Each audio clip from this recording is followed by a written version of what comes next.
Loervink, Adele Reinders. Die 4de boek in die Clarissa Clairvoyant reeks. François Duval ry by Clarissa aan op pad na sy nuwe woning in Marloth Park. Terwyl hulle die aand besig is om te braai, spoor sy suster hom op.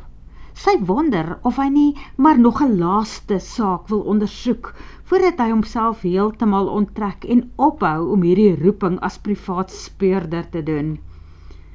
Hy wil eers niks daarvan hoor nie, maar hulle luister tog na wat sy suster Jolien te vertel het oor 'n eienaardige insident wat daar op die berg landgoed, waar sy in Nelspruit bly, gebeur het. Haar buurman het blykbaar van 'n leer afgeval en gesterf. Die man was nie meer so jonk nie en hy was gederig onder die prop, wat seker kon maak dat so 'n ongeluk kon gebeur.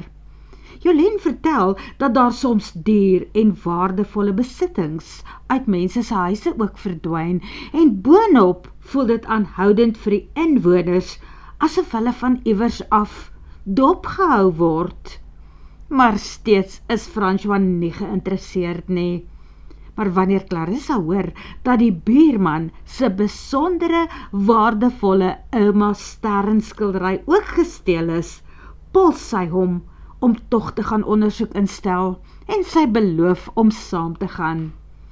Intussen hoor Clarissa gereeld van Charles Renard en 'n mens wonder met wie van die twee manne sy uiteindelik haar pad gaan stap.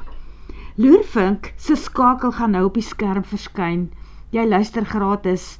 Ek stuur die skakel ook na ons WhatsApp groep en jy is welkom om enige audioboek op ons groep met mense te deel as jy dink dat iemand dalk iets daarvan gaan hou.